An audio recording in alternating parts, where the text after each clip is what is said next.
Welcome back to Dan for Golf. Today we're going to talk about your secondary spine angle. If you're not quite sure what that is, make sure you stay tuned to the video. We'll explain it, explain why it's so important, and why it can lead to so many swing faults if we don't actually understand what's going on with it. So as always, we appreciate all those subscribers watching our videos again. If you're brand new to the channel and you want to see future videos, make sure you hit the subscribe button, hit that little bell. You'll get all our future notifications on videos that we have coming out. And then if you have any questions or if you want to debate anything down below after this video, because you might want to do that, leave it down below and we'll get to it.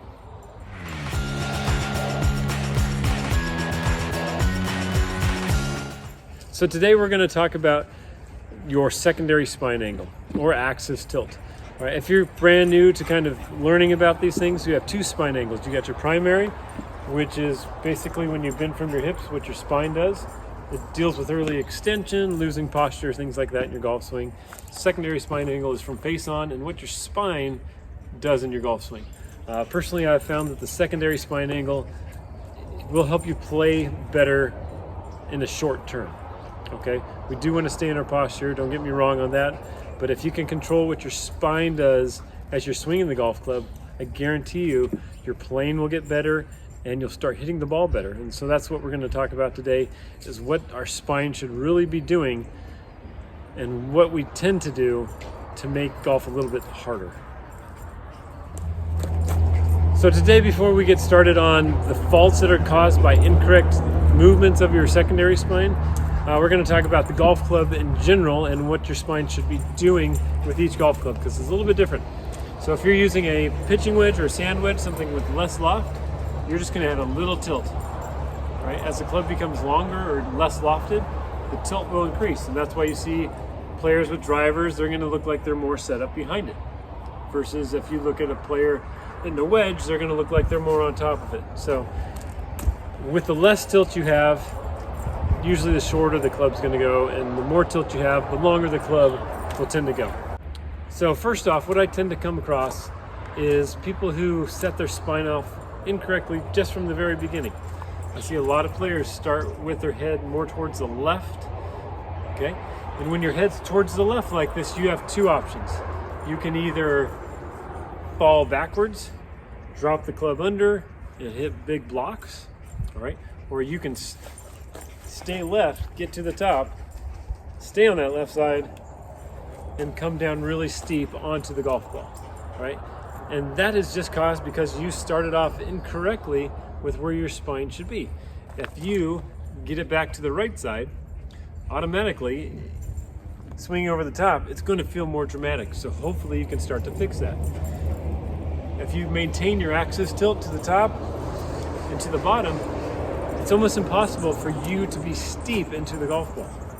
All right, you would really feel it if you start here and your hands go that way. If you can't feel that, I would be super surprised. So really right off the bat, the easiest way to fix your golf swing is to make sure that you have tilt in your setup. Now that you know basically the flaw of starting off on the wrong side, all right, let's talk about how you find it every time to make sure you set up correctly. So this is how I was taught, all right? There's different ways to do it. So one, you can just take it, put it right down your shirt there, and you're just going to lean, and it'll touch the inside of your leg. It's very simple. If you make a mistake in setting up to it, make the mistake with too much tilt, all right, rather than not enough.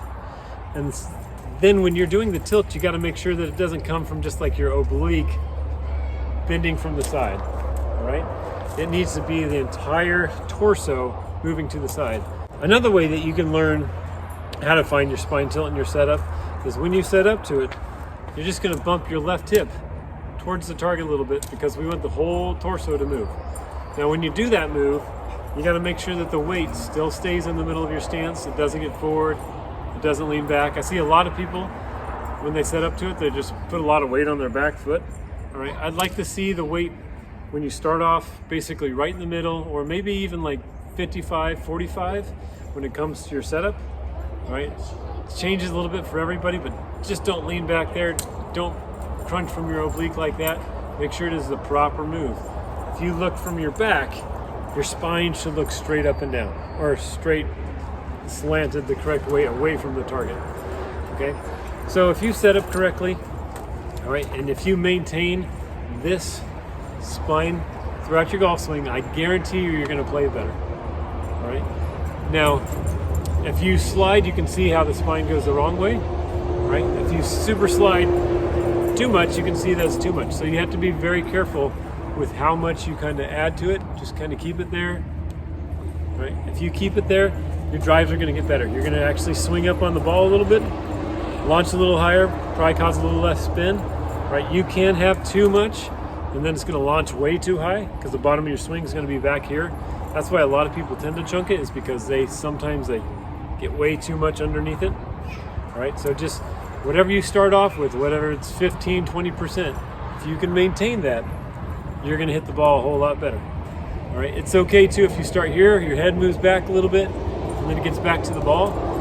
A lot of the times when we try to keep our head still, our spine tends to start to change the wrong direction. So it's okay if your head moves off the ball a little bit too. All right, so moral of the story, start off with spine tilt, try to maintain it. You do that, you're going to play a whole lot better. Sand wedge. What are you doing?